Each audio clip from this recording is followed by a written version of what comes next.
할렐루야. 새벽을 깨우신 주의 백성들을 예수님의 이름으로 환영하고 사랑하고 축복합니다. 아멘. 제 목소리가 잘 들리셔요? 네, 네, 축복합니다. 우리 지금 줌으로 들어오신 분 중에 이게 삼성 SMS938N 이게 누구시죠?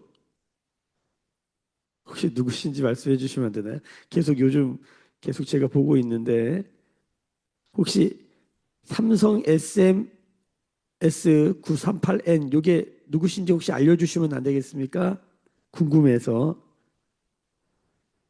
네, 나중에 이렇게 뭐죠? 채팅방에라도 좀 알려주시면 좋겠습니다. 축복합니다. 네, 궁금한 게 많네요. 네.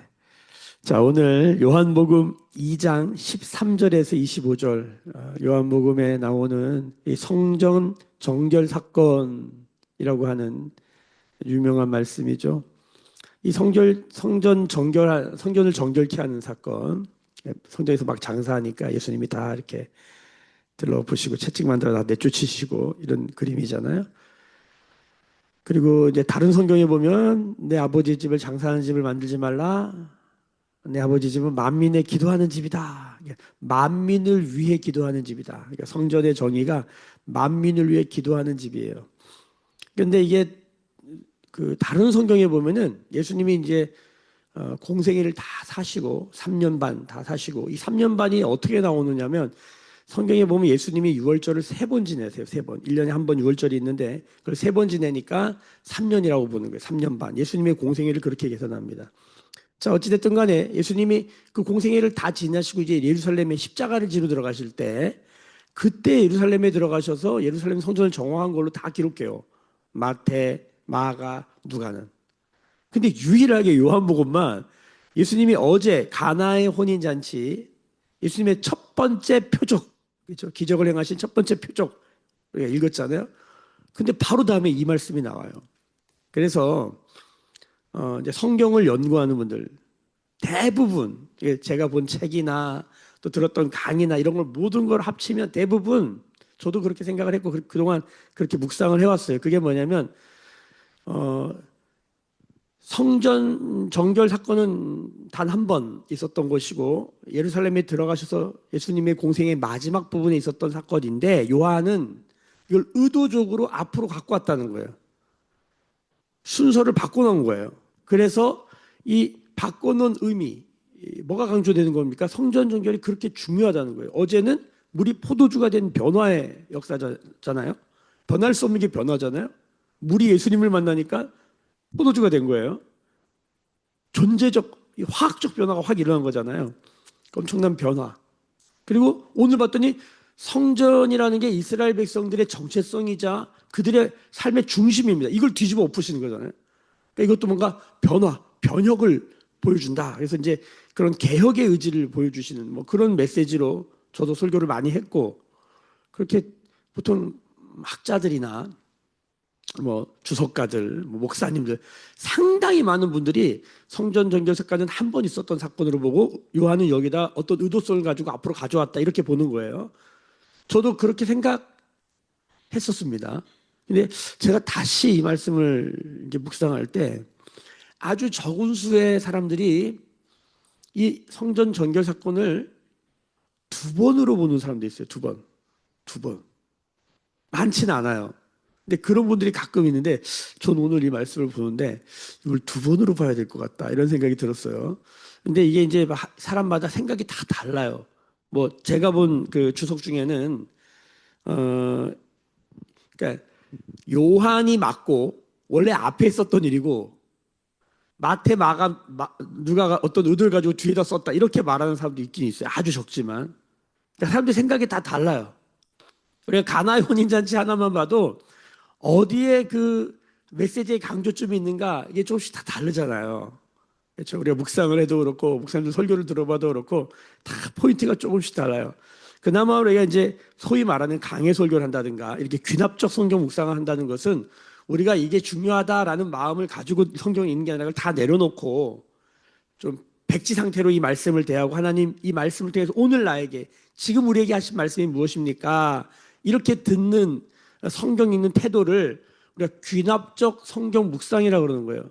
내가 결론을 내놓고 읽는 게 아니에요. 내가 아는 지식을 갖고 있는 게 아니라 내가 알고 있었던 걸 다 내려놓고 처음 이 본문을 대하는 것처럼 날마다 새롭게 이 말씀 앞에 서는 은혜, 이게 우리 매일 묵상 아주 중요한 포인트예요. 여러분, 우리가 그렇게 주 앞에 서 있기를 예수님의 이름으로 축복합니다. 이해되시죠? 예. 그렇게 서 있어야 돼요. 저도 이제 그런 마음으로 이 본문을 이제 안다는 생각보다는 처음 대하는 것처럼 이제 그렇게 한번 보려고 할 때 오늘 좀 느껴지는 건 뭐냐면, 이거를 두 번으로 볼 수도 있겠다 이런 생각이 들어요. 그러면 이렇게 어떻게 보냐에 따라서 강조점이 달라지고 메시지가 좀 다르게 보이는 게 있습니다. 자, 그러니까 성전 정결이 만약에 두 번이라면 예수님이 첫 번째 기적을 하시고 바로 다음에 성전 정결을 하시고 그리고 뒤에도 한 번 더 하신 건가? 이렇게 하면은 예수님의 모든 삶의 사역의 앞 뒤가 뭘로 되어 있는 거예요? 성전 정결과 성전 정결로 둘러싸여 있는 거예요. 그럼 예수님의 모든 여정은 결국 무엇을 위한 여정이었다? 성전 정결을 위한 여정이었다. 이렇게 받아들여질 수가 있는 거예요. 근데 저는 오늘 이 말씀이 그렇게 들어와요. 이걸 그냥 이게 앞이냐 뒤냐 이게 어딘 게 맞냐?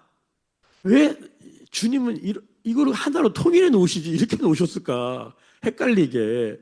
근데 그것 또한 뭔가 우리 가운데 한 사건을 다양하게 위에서도 보고 옆에서도 보고 밑에서도 보고 뒤에서도 보고 다양하게 이것을 볼 수 있으므로 이 사건이 주고자 하는 메시지를 더 선명하게 하는 그런 일이 있는 게 아닌가 이런 생각이 들었어요. 그래서 오늘 제가 한번 이거를 두 번 있었던 사건의 관점으로 좀 보면서 묵상했다는 것을 먼저 알려드립니다.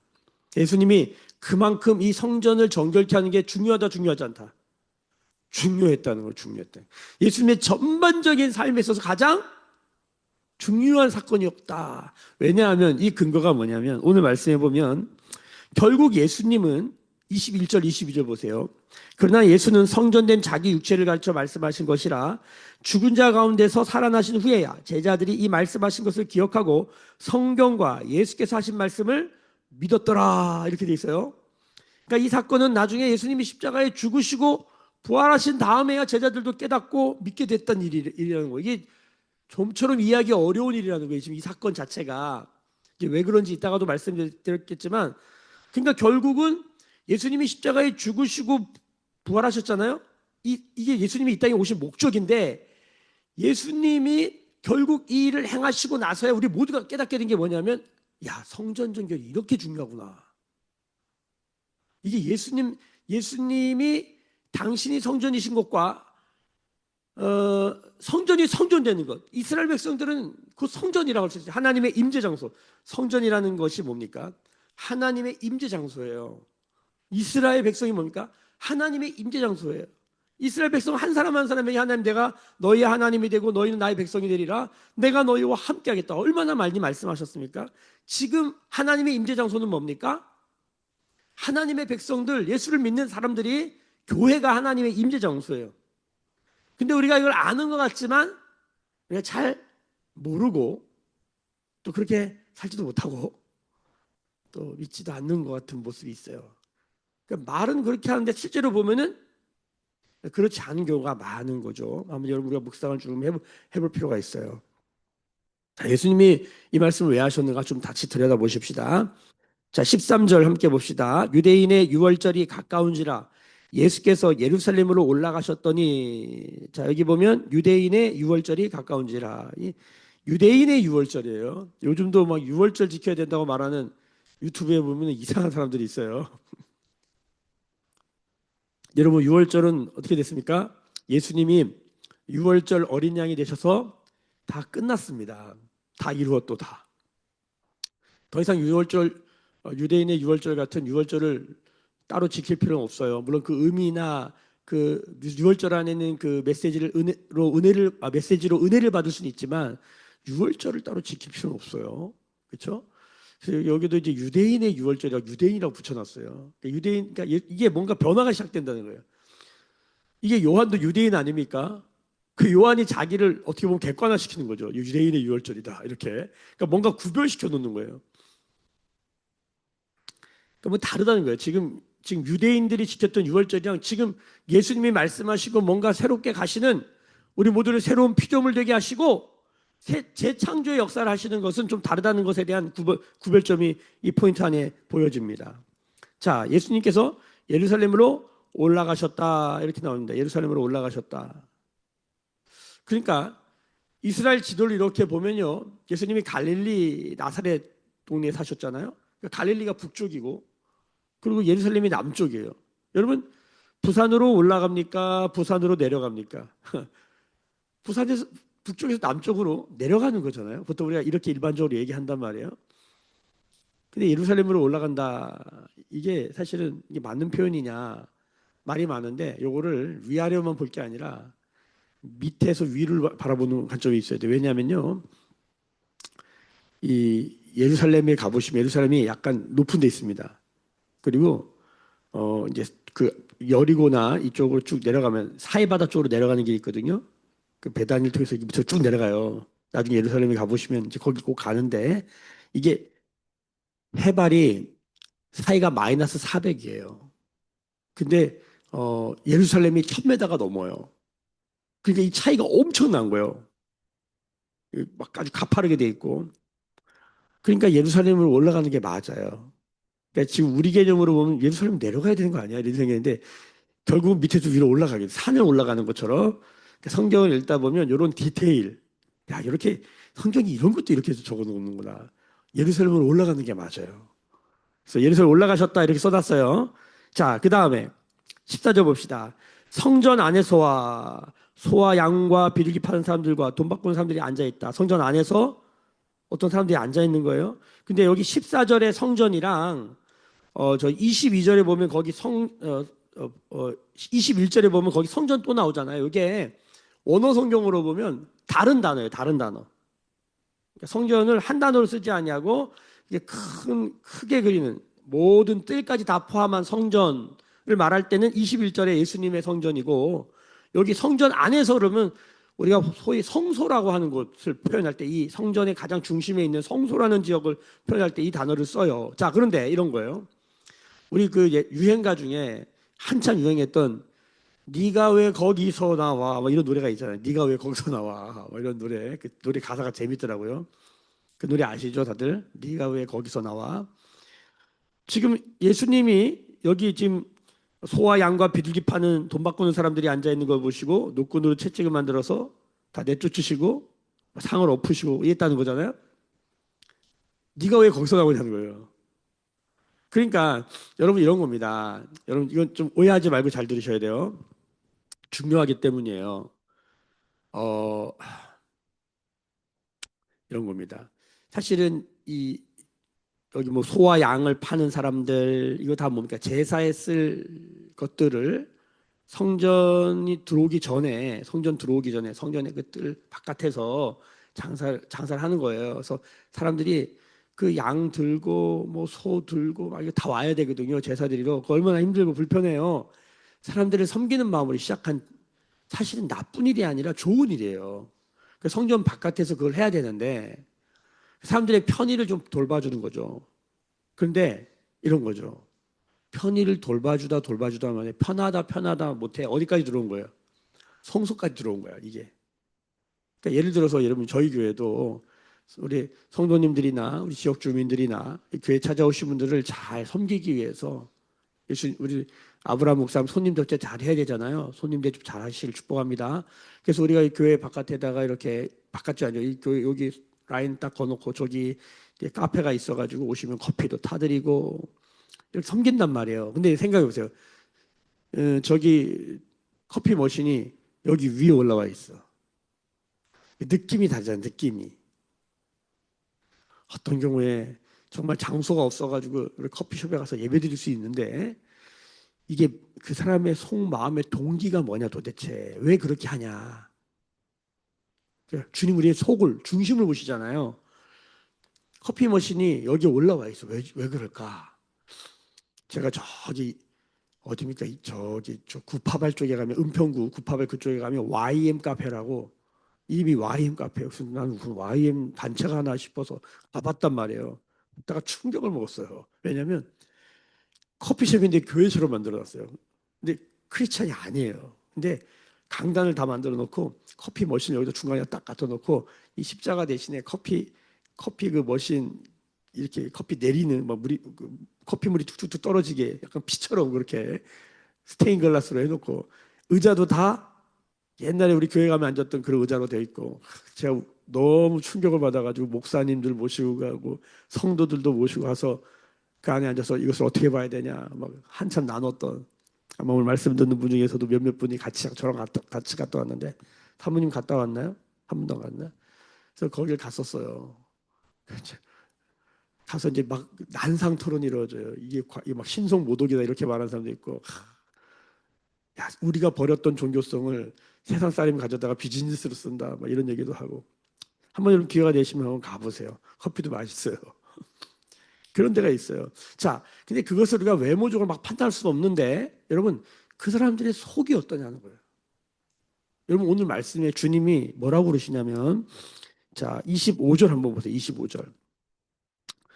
또 사람에 대하여 누구의 증언도 받으실 필요가 없으니 이는 그가 친히 사람의 속에 있는 것을 아심이라.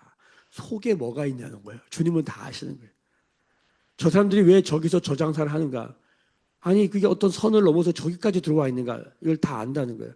처음에는 좋은 일로 시작했지만 이것이 마음이 어떻게 변질됐는가? 다른 말로 성전의 원래 기능은 참으로 귀한 것인데 성전의 기능이 어떻게 변질됐는가?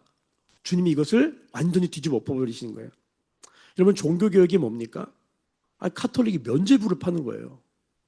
교회가 원래 그런 게 아니죠. 하다가 면죄부를 팔았어. 종교개혁이 일어나는 거예요. 18세기에 영국교회, 영국 성공회도 교회 오면요. 앞자리, 교회에 기부하는 그 기부의 양에 따라서 자리가 다 다르게 배치됐다는 거예요. 가난한 사람들은 뒤에 앉아야 돼요. 부자들이 앞에 앉아야 돼요. 그래서 영국 성공회도 나중에 요한 웨슬리 같은 사람이 선교운동하면서 이런 구조를 개혁합니다. 그러니까 성전이 교회가 원래 그 기능을 못할 때마다 교회는 개혁됩니다. 예수님이 성전을 뒤집어 버리시는 거예요. 근데 그 핵심이 뭐냐면 사람 속 안에 뭐가 들어와 앉는 거예요. 이런 거예요. 여러분 성전에 왜 오셨어요? 성전에 왜 오셨어요? 우리 다 성전에 온 이유가 있잖아요. 여러분 새벽기도 왜 나오셨어요? 주일날 예배 나오세요? 왜 교회에 왜 나오세요? 사람마다 다 뭔가 이유가 있잖아요. 다양한 이유가. 오늘도 보면 이런 말이 나옵니다. 오늘 보시면 18절 보세요. 이에 유대인들이 대답하여 예수께 말하기를 내가 이런 일을 행하니 무슨 표적을 우리에게 보이겠느냐. 그러니까 유대인들의 특징은 뭐냐면 표적 중심이에요.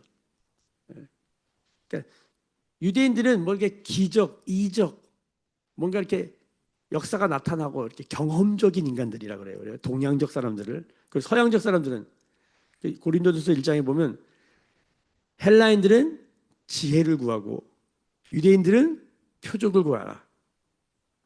우리에게는 뭐가 있다?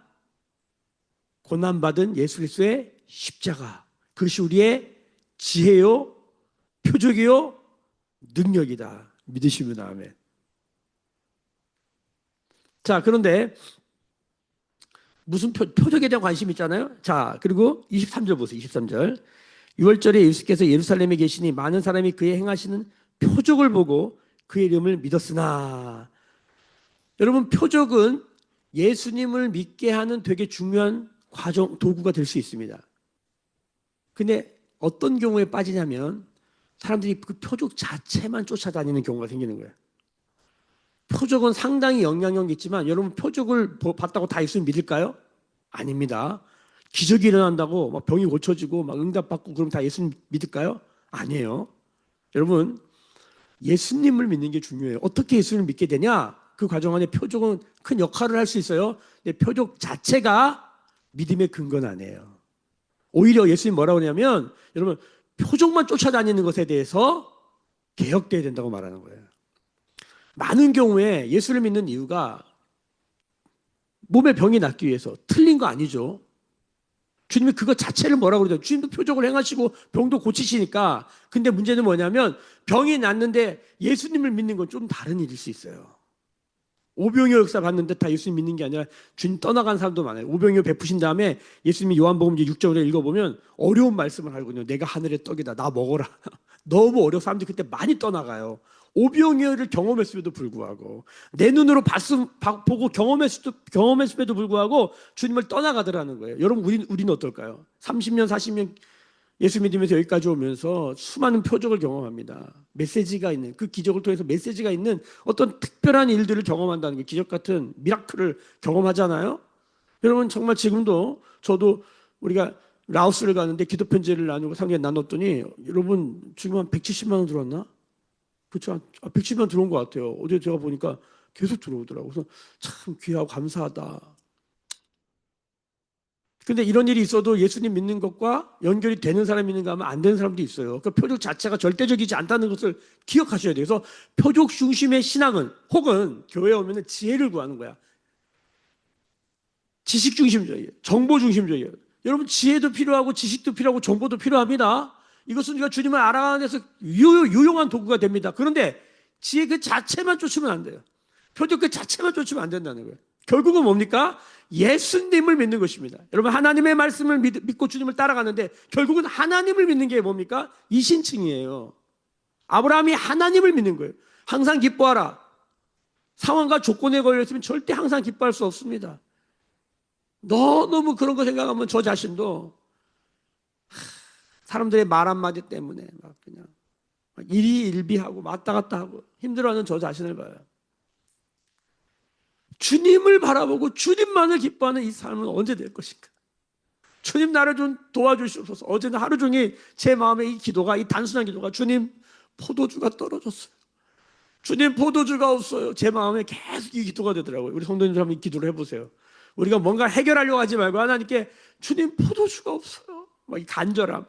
근데 이 포도주를 채울 수 있는 분들은 항아리에 저는 물을 채울 수 있지만 주님이 물이 포도주가 되게 하셔서 이 기쁨을 회복하게 좀 해주세요. 주님만이 하시는 거예요.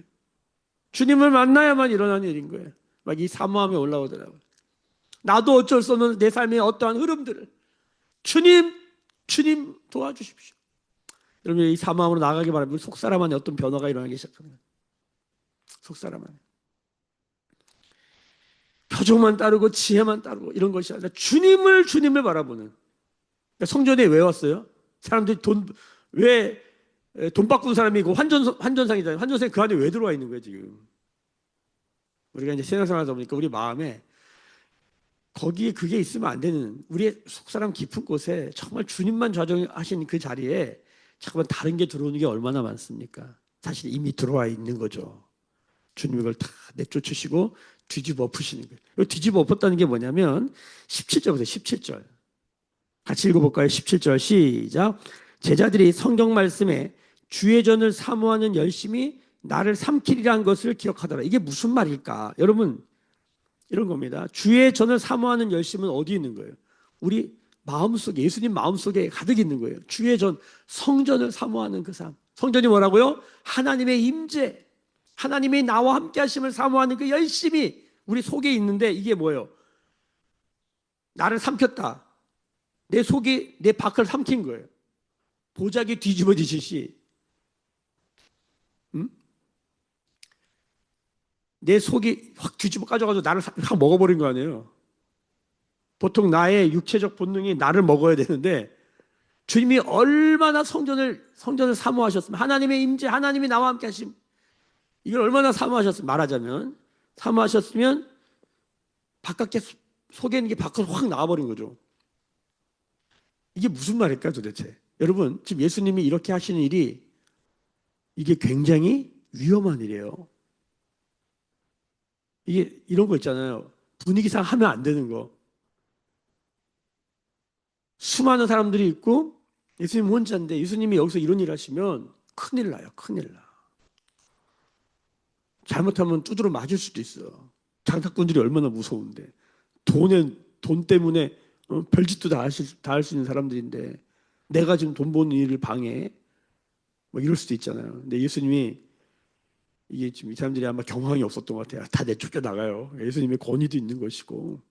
근데 사실 예수님이 이 일 때문에 유대인들에게 그리고 많은 사람들에게 핍박을 받는 멸시와 천대가 시작되는 지점이기도 해요. 굉장한 어려움을 겪으시게 되는 원인이 됩니다. 원인이.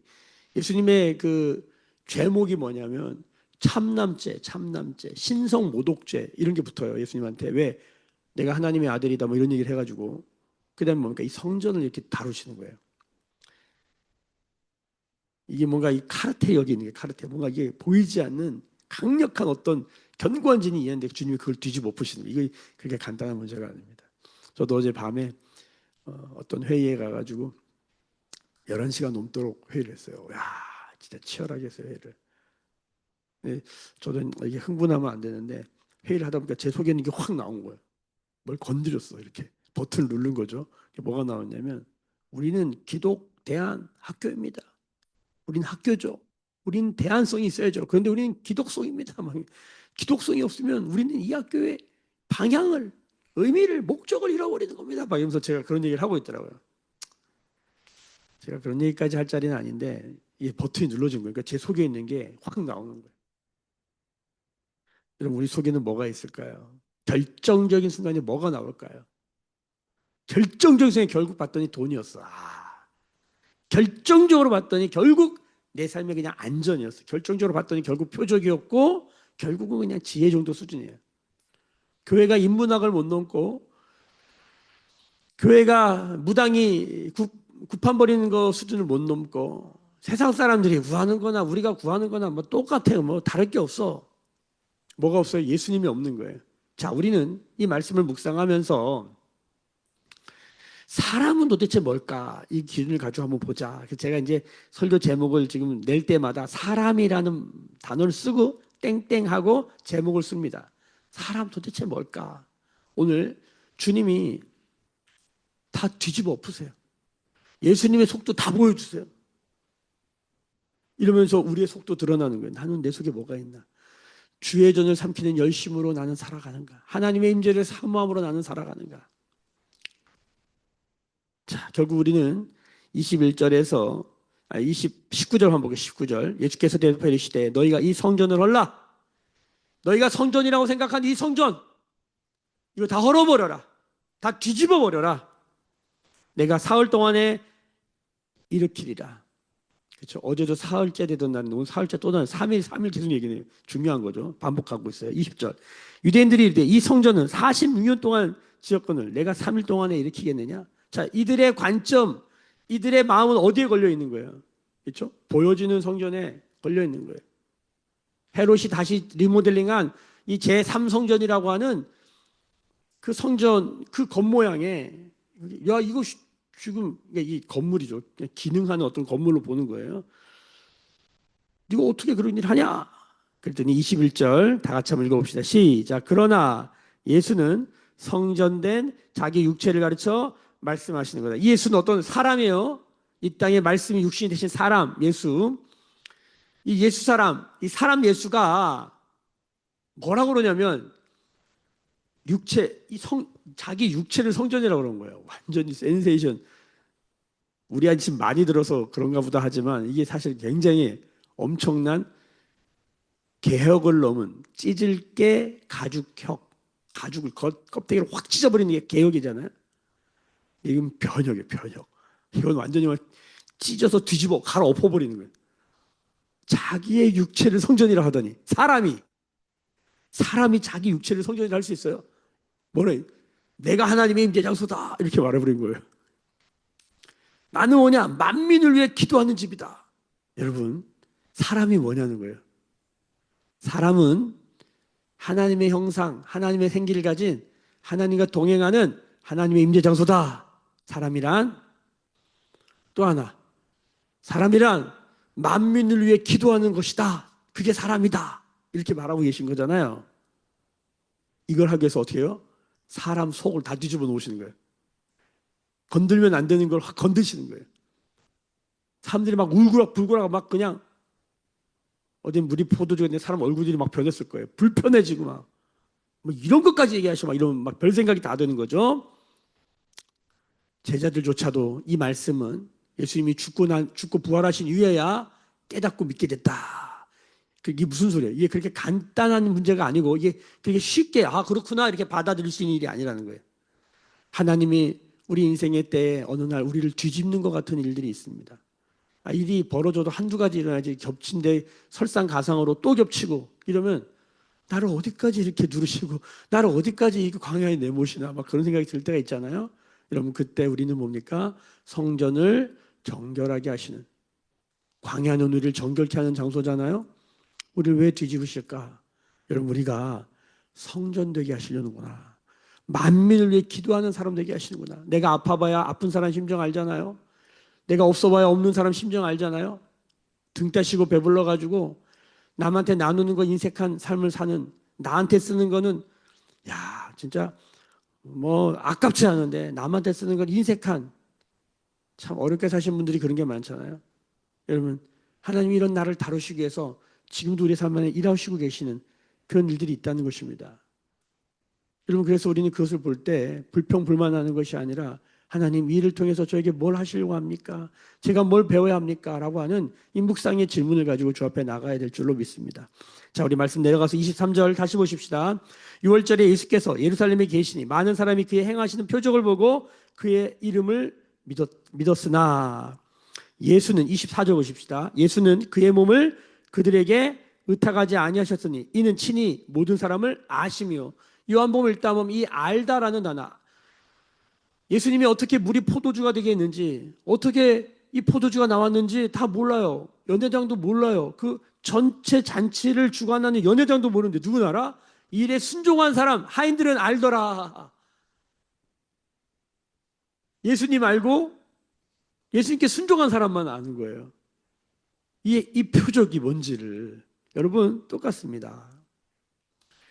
예수님은 다 아세요. 그러니까 예수님께 붙고 예수님의 관점, 예수님의 얼굴을 바라보고 예수님을 믿으면 알게 되는 거예요. 할렐루야. 우리가 알게 되기를 소망해요. 사람의 속에 뭐가 있다? 우리 안에 다른 동기가 너무 많아요. 이 성결교회의 성결이란 무엇인가를 잘 표현해 주는 말 중에 하나가 뭐냐면 동기의 순수성이란 말을 합니다. 동기의 순수성. 그러니까 겉과 속이 같아지는 동기의 순수성. 언행일치가 되는 동기의 순수성. 내가 왜 그 일을 하는가에 대한 동기의 순수성. 성령으로 세례받으면, 성령으로 충만해지면 우리의 속사람이 깨끗해지는 거예요. 성전의 성소가 깨끗해지는 거예요. 할렐루야. 여러분 보십시오. 25절 다시 읽습니다. 또 사람에 대하여 누구의 증언도 받으실 필요가 없었으니 이는 그가 친히 사람의 속에 있는 것을 아셨습니다. 여러분 저도 이렇게 막 말을 내뱉고 나서 불편한 막 상황이 생기면 저 사람 마음 어떨까 막 그것 때문에 되게 불편한 적이 한두 번이 아니에요. 어제도 막 그렇게 말하고 나서 마음이 좀 불편하더라고. 솔직히 말하면 내가 맞는 말을 했음에도 불구하고 맞는다고 다 맞는 건 아니잖아요. 정말 그 사람들이 마음이 그것을 받아들이고 그렇게 되어질 수 있도록 그것을 어떻게 좀 좋게 얘기할 걸 뭐 별 생각이 다 들더라고요. 막 부끄럽기도 하고 생각이 굉장히 많아지는 날이었어요. 어제. 자, 그런데 우리 예수님은 뭡니까? 다른 사람의 증언, 그 사람들이 이렇다 저렇다 하는 다양한 의견이 있지만 진짜 중요한 게 뭐냐? 가치관이라고 그러죠. 진짜 중요한 게 뭐냐? 진짜 중요한 게 뭐냐? 그러면 사람 속에 주님은 다 아셨다. 사람들이 진짜 중요한 게 뭔지 알까요? 여러분, 태초에 말씀이 계시니라. 이 말씀이 사람들에게 생명과 빛이 되는 건데 그러니까 말씀이 없으면 생명과 빛이 없는 거예요. 살아있어서 살아있는 게 아닌 거예요. 빛으로 살 수가 없는 거예요. 이런 말씀이 우리 안에 어디 있습니까? 머리에는 잔뜩 말씀이 있는데 마음이 없을 수 있다 없다? 있다. 세상에서 가장 긴 여행은 뭐다? 머리에서 가슴까지다. 신앙생활 합니다. 말씀 읽고 묵상합니다. 머리에 말씀이 가득 들어왔습니다. 근데 이 말씀이 우리 가슴 30cm 이 안으로 내려가는데 저도 예수 믿고 모태신앙으로 예수 믿고 19살에 중생을 경험하고 30년을 넘게 걸어왔는데 제 자신을 볼 때에 이 머릿속에 있는 수많은 이 지식과 정보와 하나님 주신 지혜도 있죠. 하나님 주신 표적도 있죠. 이게 제 가슴에 내려와서 말씀이 내 속사람 안에 있는 이 상태. 이게 안 되니까 목회도 장사가 될 수 있겠구나. 돈 바꾸는 사람이나 저나 뭐 그렇게 뭐 비슷하겠다. 성도들은 어떨까? 성전에 왜 나와 있을까? 여러분 각자가 주 앞에 좀 기도하시면서 가져가시길 바래요. 난 여기 지금 왜 나와 있는 것인가? 내 안에 내 속사람 안에 말씀이 있는가? 생명이 있는가? 빛이 있는가? 기쁨이 있는가? 주님, 포도주가 떨어졌어요. 주님 도와주세요. 주님 우리를 다 아시지 않겠습니까? 우리가 사람 눈은 다 제한적입니다. 눈에 보이는 것으로만 판단을 하잖아요. 주님 우리를 다 아세요. 오늘 주님 앞에 나가셔서 우리의 속을 다 뒤집어 내시는, 우리가 무슨 열심을 내고 사나? 어디 밥 먹으러 간다 그러면 얼마나 열심히 갑니까? 저 자신도 그렇고. 열심이라는 게 있잖아요. 정말 궁극적인 나의 열심은 무엇인가? 사람들과 앉아서 커피숍에 앉아서 1시간 수다 떠는 거 일도 아니잖아요. 말씀 앞에 주님 앞에 앉아서 1시간 수다 떨 수 있어요? 한번 주님 앞에 돌아보십시다. 성전을 정결케 하는 삶. 내 속사람을 뒤집으시는 주님의 손에 나를 맡기고 주님의 이 강력한 의지, 시작과 끝을 성전 정결로, 결국 우리 성전 되게 하시려는구나. 성전이 뭐다? 하나님 임재장소. 그게 뭐다? 사람이 사람 되는 거다. 예수님이 성전이셨다. 우리가 그렇게 되기를 소망하면서 깊은 말씀 묵상 안에 오늘도 은혜로운 생기로운 우리 힘찬 하루가 되시기를 예수님의 이름으로 축복합니다. 기도하겠습니다. 지금은 우리 주 예수 그리스도의 은혜와 하나님 아버지의 크신 사랑하심과 성령의 성전이 되게 하시는 기름 부으심이 오늘 머리 숙여 묻기 찬하는 주의 백성들의 머리 위에, 그들의 삶과 가정과 생업과 일상과 일터 위에, 매일 교회와 조국 교회와 열방에 나간 선교사님들 위에, 라오스 비전 트립팀 위에 지금부터 영원까지 함께 계실지어다. 아멘. 주의 영광 이곳에 가득해 우린 선의 주님과 함께 찬양하며 우리는 전진하리 모든 열방 주 볼 때까지.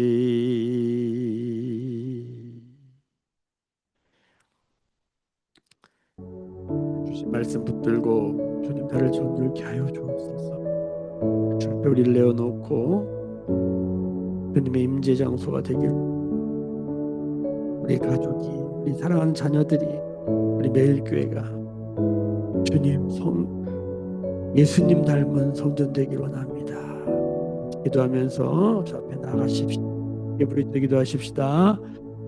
주여